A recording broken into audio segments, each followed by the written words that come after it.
So what are defensive stocks?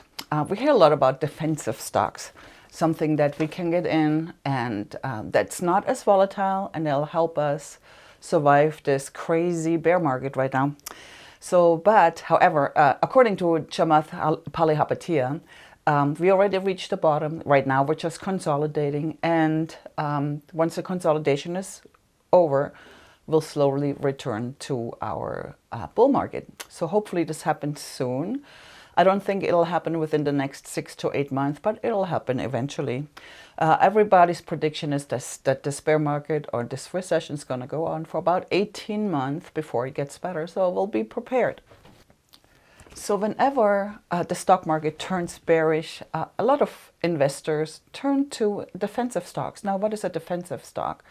Defensive stock is things that we need anyway. We need toilet paper, we need food, we need shelter, we need health care. So defensive sectors are consumer staples, XLP, and that includes your Procter & Gamble, your COSCO, your Pepsi, your Coca-Cola, Walmart is in there. We need XLU Utilities, including all the energy, because we need energy. We need electricity, energy companies. The XLV Health Care, and that includes your pharmaceutical companies. You need your medication, and we need hospitals, and we need healthcare, no matter what. Valued and blue chip companies are also considered defensive companies or defensive stocks. And so blue chips are your high-end stocks that's been around for a long time. They're high in value. They're, Coca-Cola is one of them. They've been around for 50 to 100 years, and they're not going to go away. And people are going to drink Coca-Cola 10 years from now. And then, of course, your dividend stocks.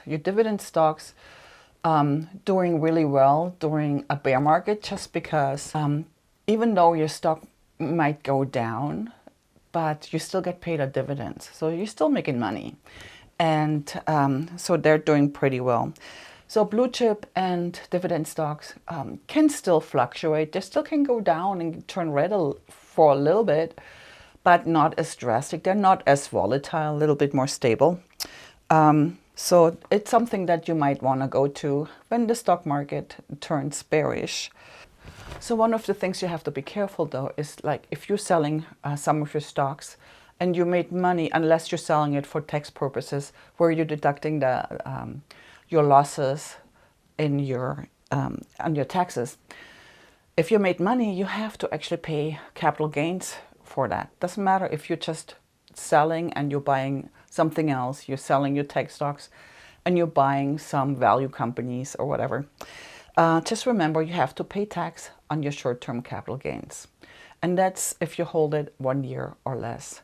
And even you still have to pay taxes if you sell them on your long-term capital gains, because there's just a lower rate in taxes.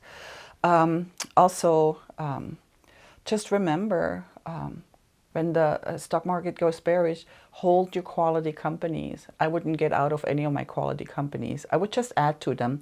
Because right now, if you add to your companies, to your quality companies that have a cash reserve, then you lower the overall price. You're lowering your average price that you paid. So a lot of mine are down 30, 40%, some are down 50%. Just if I add to those, it'll change my overall price, and that's how you make money in the long term. But we don't know when this market comes back up. Nobody has a crystal ball. We'll just hope that it happens sooner than later. 2023, there will be a recession. That's what everybody says. So we'll see. Some say there's a 30% chance of a recession. Some say 50%. So nobody can tell for sure. But I have a feeling there will be a recession, because it happens every 10 years. And all we can do is wait it out and hope for the best. And eventually the market will return. Everything is temporary. Everything will eventually get back to normal. And while we're waiting for this to return, we can lower our overall price on our quality stocks. And whatever is too deep in the red and it's not a high quality stock, something new, a new company that could go bankrupt, you can always deduct that from your taxes. But anyway, so nothing of this that I'm saying is investment advice. However, you do your own due diligence, and make sure you're making the right moves. So I will see you in the next video, and thank you so much.